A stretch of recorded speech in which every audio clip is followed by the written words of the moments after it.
याद रखना, अल्लाह के वजूद के मानने का जरिया, ला इलाहा इल्लल्लाह मानने का जरिया इल्म नहीं है, इल्म नहीं है, वरना शैतान तो गुमराही ना होता। और इल्म अगर होता तो देखो, किसी ने मौलाना अस्माउल कलीम साहब ने एक दलील दी, शेख तरीकत साहिब सज्जादा का इल्म बड़ा था, उन्होंने दलील को काट दिया। इनके आबा उस्ताद ने इनकी दलील काट दी। कोई मुकदमा लेके सेशन कोर्ट पहुंचे, जमानत नहीं हुई, और हाई कोर्ट पहुंच गए, जमानत हो गई, दलील कट गई। छोटे की दलील बड़ा काट देता है, और हाई कोर्ट की दलील सुप्रीम कोर्ट काट देगी। तो अगर इल्म से साबित करोगे वजूदे बारी ताला, तो ये दलील तो कटती रहेगी, ये जरिया नहीं है।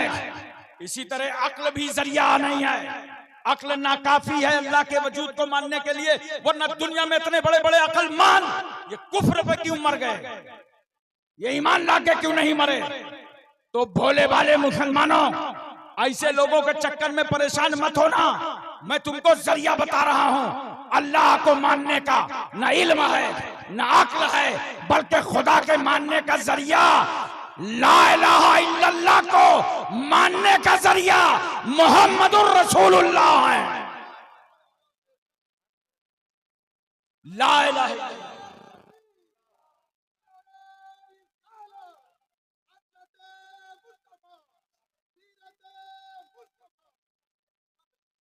ला इलाहा इल्लल्लाह दावा है और मोहम्मदुर रसूलुल्लाह दलील।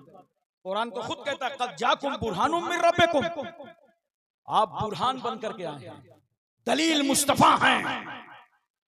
एक देखने वाले का कहा मान लिया है, एक देखने वाले का कहा मान लिया है, हमने तुझे बिन देखे खुदा मान लिया है। और कोई गैब क्या तुमसे नेहा हो भला, जब खुदा ही न छुपा तुम पे करोड़ों दरूद।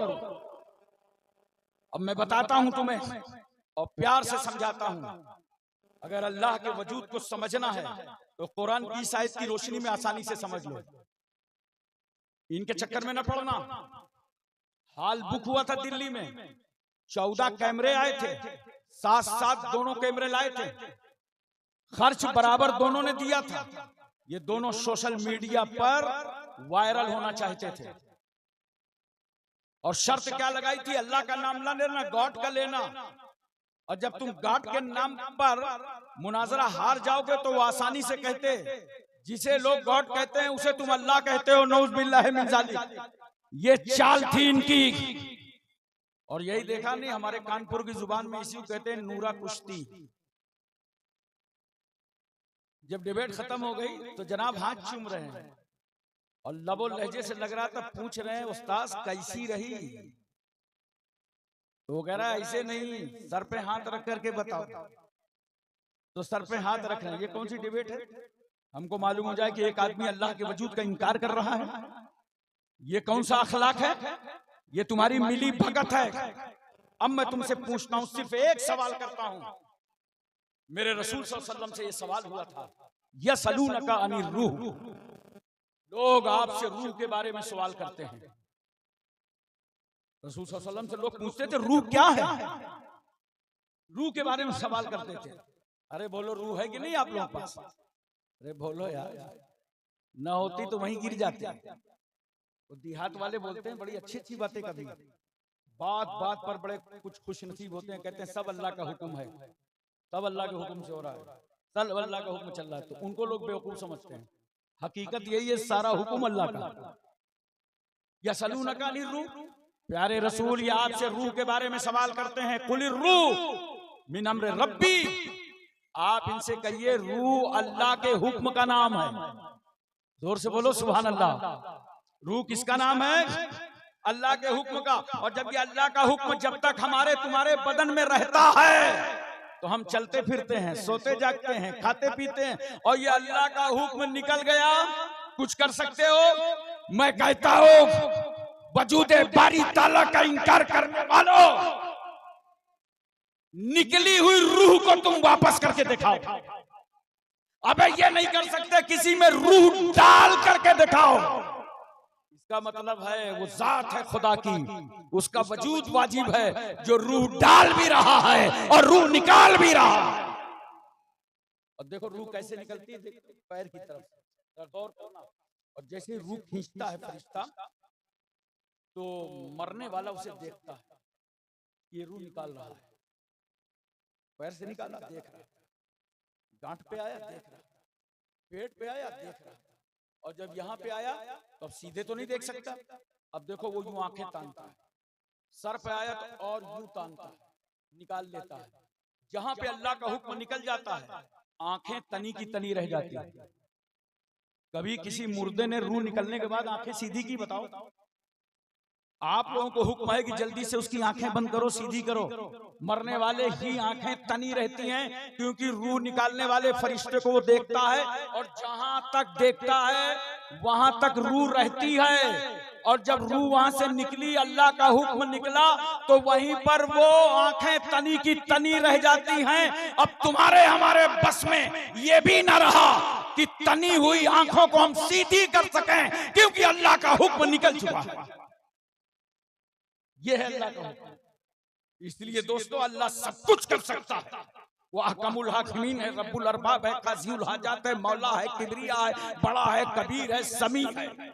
वो चाहे जो चाहे अता कर दे, जो चाहे छीन ले, वो सब कुछ कर सकता है। इन्नल्लाह अला कुल्ली शैइन कदीर, वो हर चाहे पर कादिर है। लिल्लाहि मुल्कुस समावाति वल अर्द, जमीन और आसमान की बादशाह सब अल्लाह के लिए है। एक चैलेंज किया था खुदा ने, ईमान वालों समझ जाओ तो ईमान में ताजगी आ जाएगी। 1450 साल पहले एक चैलेंज किया था,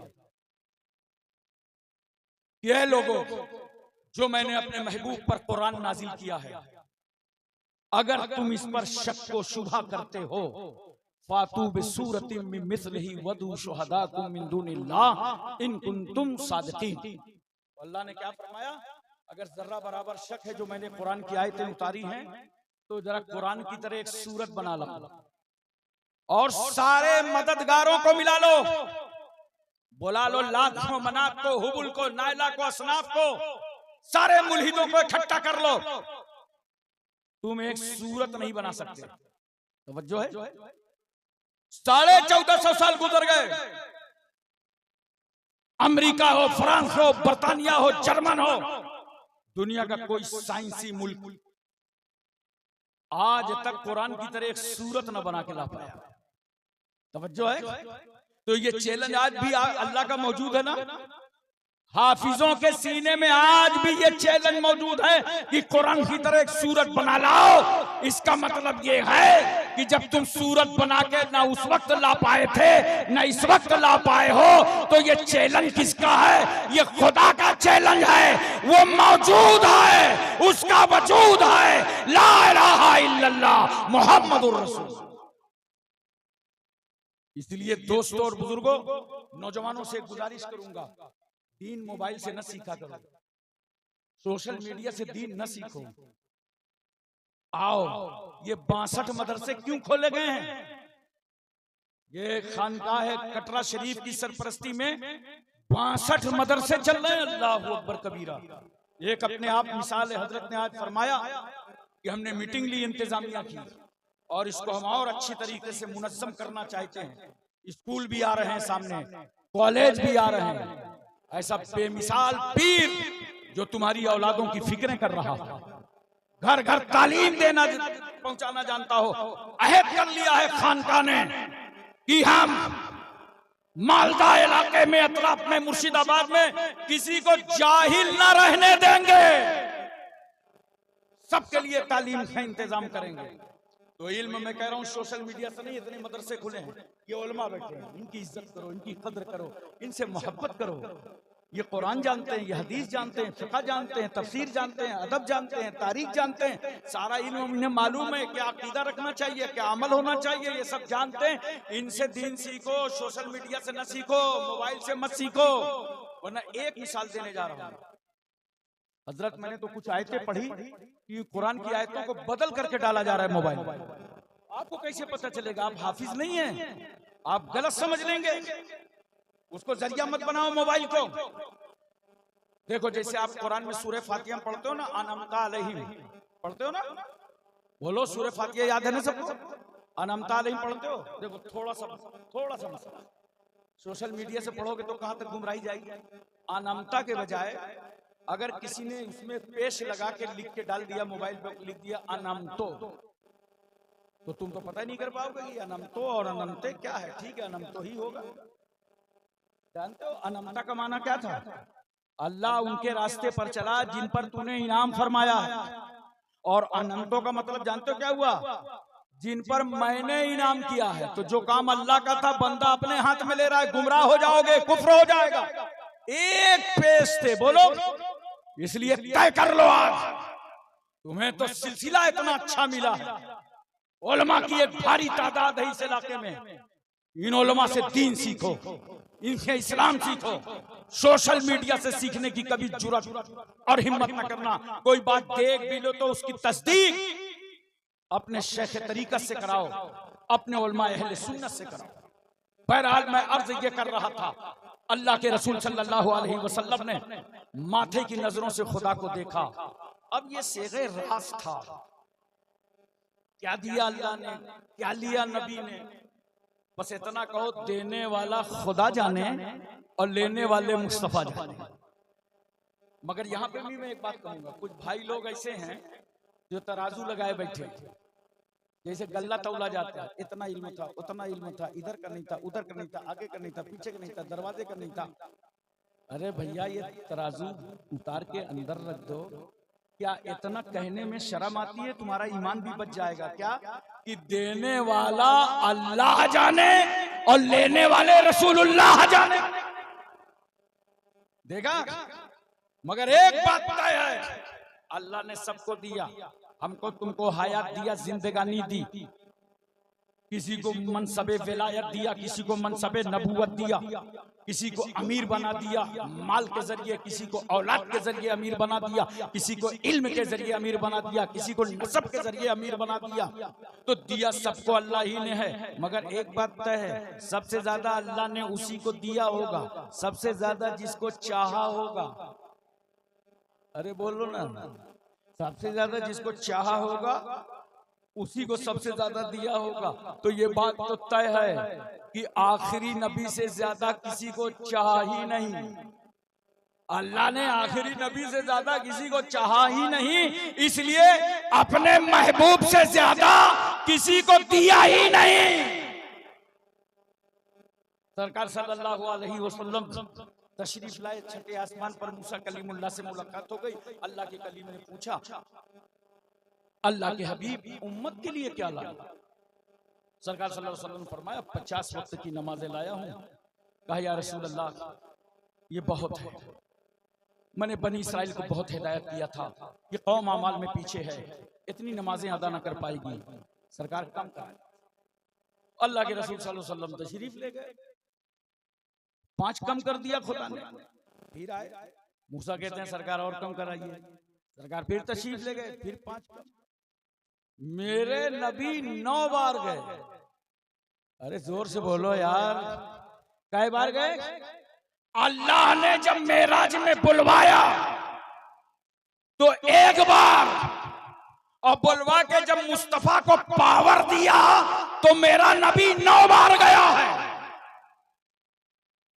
9 बार गए तो 45 कम, 1 बार जाने से 5 कम, 9 बार जाने से बोलो 45 कम। ये इमाम नगर वाले बैठे बैठे सोच रहे होंगे कि सरकार अगर 1 बार और करम फरमा देते तो सारा हिसाब ही बन जाता, क्योंकि अल्लाह की रहमत पर इतना भरोसा था कि नमाज तो माफ हो जाती, सवाब पूरा मिलता। अच्छा एक बात बताओ, अल्लाह अलीमुम बिज़ाती सुदूर, वो तो दिल की धड़कनों को जानता है।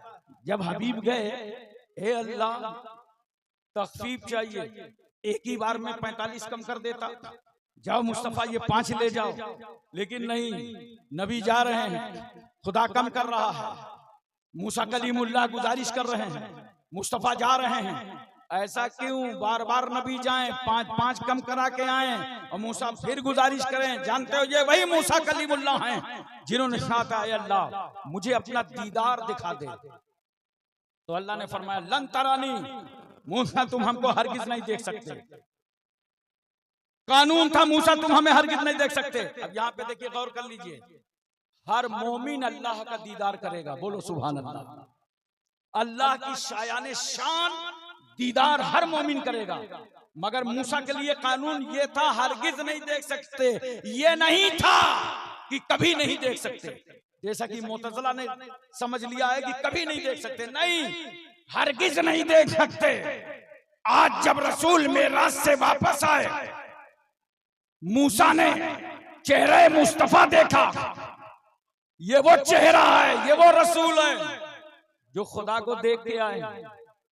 मेरे लिए कानून था तुम हरगिज नहीं देख सकते, अल्लाह की रहमत मुस्कुरा रही है, मूसा तुम हमें नहीं देख सके, लो उस रसूल को देखो जिसने हमें देखा है।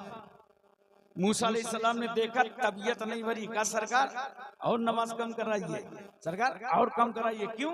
मूसा चाहते हैं कि आप बार बार खुदा को देखें और मैं हर बार मुस्तफा को देखूं, उम्मत का काम भी चल जाए, मूसा का काम भी बन जाए। एक बात और बताओ बड़े प्यार से, ये जो नमाज का कंसेशन हुआ तो मूसा अलैहिस्सलाम के वसीले से, जोर से बोलो, नींद आ रही है क्या?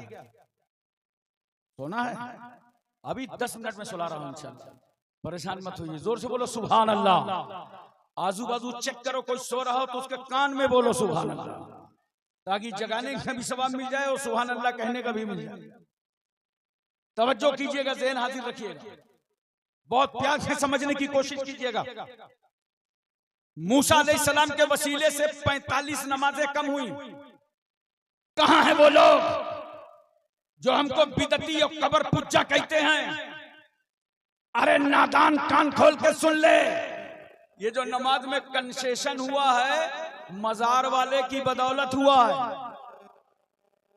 मूसा अलैहिस्सलाम के बारे में मेरे सरकार फरमाते, जब मैं मस्जिद हरम से मस्जिद अक्सा जा रहा था तो रास्ते में देखा राय तो मूसा युसल्ली फी क़ब्रिही, मूसा अपनी कब्र में नमाज पढ़ रहे थे। अब वही मूसा छठे आसमान पर हैं और नमाज में कंसेशन करवा रहे हैं। तो नमाज में जो कंसेशन हुआ है मूसा अलैहिस्सलाम के वसीले से, मजार वाले के वास्ते से, हाँ अगर मजार वाले का वसीला पसंद ना हो तो कोई जबरदस्ती नहीं है, पूरे 50 वक्त की पढ़ा करो, और जब 50 वक्त की पढ़ेंगे तो देखना कब्र में कितने पढ़ेंगे। खुदा मिल नहीं सकता, उनका वसीला छोड़कर गैर मुमकिन है कि चढ़े छत पे जीना छोड़। अस्सलातु मेराजुल मोमिनीन, नमाज मोमिनों की मेराज है, बोलो सुभान अल्लाह, दिल लगा के बोलो सुभान अल्लाह। अच्छा एक बात बताओ मोहब्बत के साथ, ये मेराज कैसे है तुम्हारी? रसूल आते आते तुम्हारे लिए भी मेराज के लिए आई, मेरी मेराज हो गई, मेरी उम्मत के लिए क्या होगा? आखिरी जमाने तक उम्मत आती रहेगी। तो इसलिए मेराज है कि जिब्रील ने एक बार आके सरकार की बारगाह में अर्ज किया था, या रसूल अल्लाह मल एहसान, एहसान क्या चीज है, इखलास क्या चीज है? तो मेरे पैगंबर ने फरमाया इस तरह नमाज पढ़ो कि तुम खुदा को देख रहे हो। अरे जोर से बोलो, अबे है कोई नमाजी जो खुदा को देख के नमाज पढ़ता हो? है तुम में? मैं तो भाई जब जब नियत बांधता हूँ मुझे सामने वाला मुसल्ला सब नजर आती है, अपनी कमजोरी बता रहा हूँ, लेकिन साइड में रसूलुल्लाह ने कंसेशन कैसे दिया? इस तरह नमाज पढ़ो कि तुम खुदा को देख रहे हो, और अगर ये ना हो सके तो कम से कम इस तसव्वुर में रहो कि अल्लाह तुम्हें देख रहा है। ये तो बड़ा आसान है, बोलो ये तो बड़ा आसान है। पता ये चला हम नमाज में खड़े हो, अगर खुदा को देखें तो हमारी मेराज, और अगर अल्लाह हमें देखे तो बंदों की मेराज।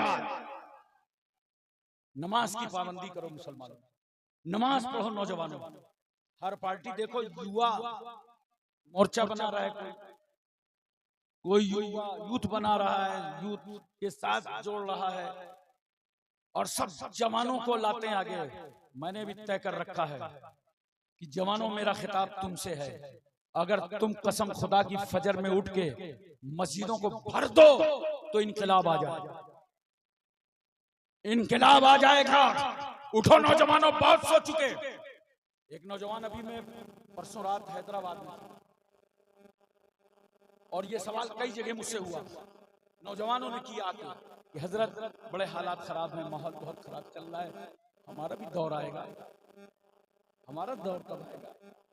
तो मैंने बरजस्ता हैदराबाद की कॉन्फ्रेंस में कहा था, आएगा तुम्हारा, दिन भर बोलो झूठ और दौर आएगा, गाली दो और झूठ बोलो और दौर आएगा, पियो शराब और दौर आएगा, खेलो जुआ और दौर आएगा, माँ बाप को सताओ और दौर आएगा, जुल्म उठाओ और दौर आएगा, अय्याशी करो और दौर आएगा, आवारागर्दी करो और दौर आएगा, इंतहा पसंदी करो और दौर आएगा, किसी की जमीन पर कब्जा करो दौर आएगा, प्लाट छीनो दौर आएगा, किसी की चलते फिरते ईंटें उठा लो दौर आएगा, किसी की खेतियां काट के हजम कर जाओ दौर आएगा, अपने भाई का माल खा जाओ दौर आएगा, हिस्से न बांटो दौर आएगा, बाप का छोड़ा हुआ तरका बहन को ना दो दौर आएगा, गालियां बको दौर आएगा, नमाज छोड़ो दौर आएगा, रमजान में मजाक उड़ाओ रोजेदारों का और दौर आएगा।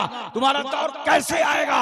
ऐसे नहीं आ सकता। जुआ खेलो, रेप करो और दौर आएगा, तुम चोरी करो और दौर आएगा, तुम हालात बिगाड़ो और दौर आएगा, माँ बाप को नाराज रखो और दौर आएगा, अजानें होती हैं मस्जिदों की तरफ न जाओ और तुम्हारा दौर आएगा, कभी तुम्हारा दौर नहीं आ सकता।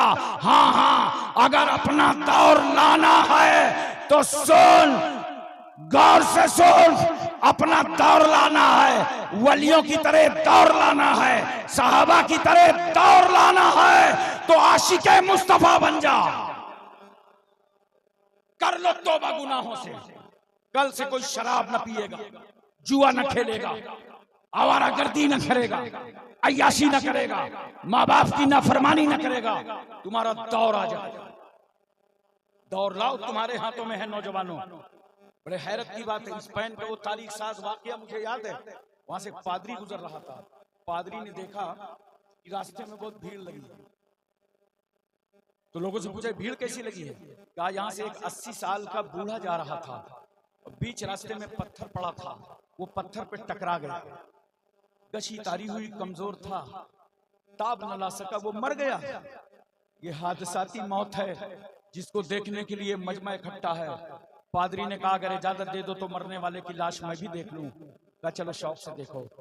पादरी जब उस लाश पर पहुंचा तो उसकी आंख में आंसू बह रहे थे, ज़ारो कतार रो रहा था। लोगों ने पूछा क्यों रो रहे हो, तुम्हारा रिश्तेदार है? कहा नहीं, रिश्तेदार नहीं है।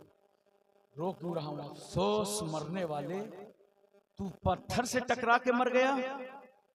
ऐसा लगता है इस रास्ते से कोई मुसलमान नहीं निकला। लोगों ने कहा क्यों, मुसलमान निकला होता तो क्या मलकुल मौत का रास्ता रोक लेता? कहा मलकुल मौत का रास्ता तो न रोकता, मगर बीच रास्ते में जो पत्थर पड़ा था, अगर मुसलमान निकला होता तो उसे उठा के किनारे कर।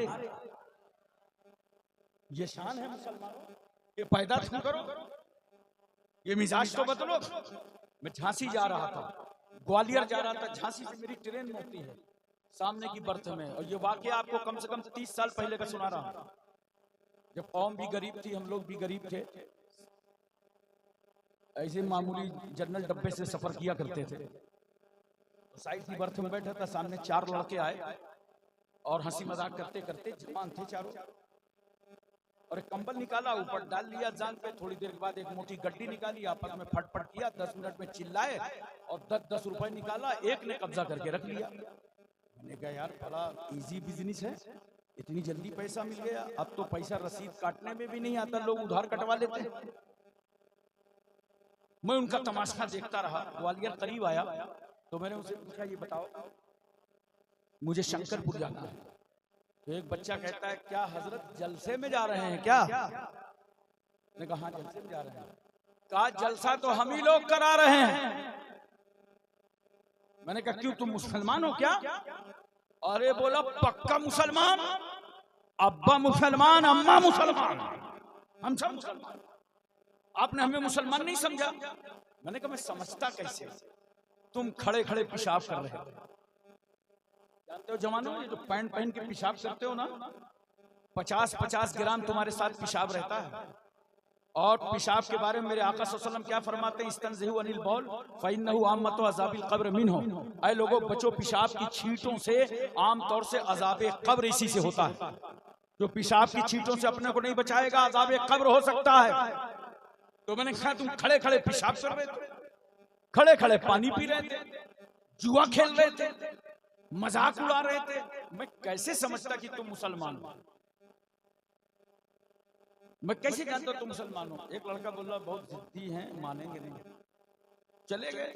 मैं अपनी क़यामगाह पे पहुंचा तो 2-4 घंटे गुजरे तो देखा साहब बढ़िया सफेद कुर्ता पैजामा, जालीदार टोपी और मजमुआ अतर लगा के आए मेरे रूम में।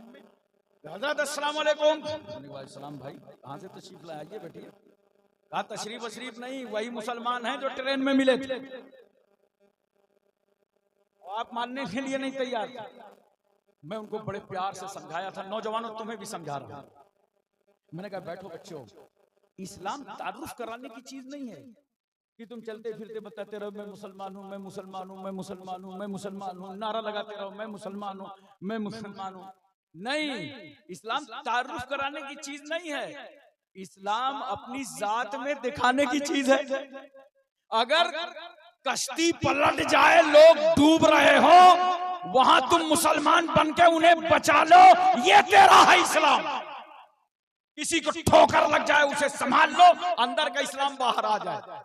किसी का एक्सीडेंट हो जाए उसे हॉस्पिटल लेके चले जाओ, ये है तेरी शान। किसी गरीब की शादी हो रही हो, उसकी शादी में हाथ बटा लो, और जब अजान हो मस्जिदों की तरफ चल पड़ो। तुम्हारे साफ सुथरे कपड़े बताएं कि एक मुसलमान जा रहा है। किसी की बहन बेटी जा रही हो तो याद रखो वो तुम्हें देखकर मुतमईन हो जाए, अब मेरी बेटी की इज्जत महफूज रहेगी। क्यों? इसलिए कि इस सफर में मुसलमान चल रहा है।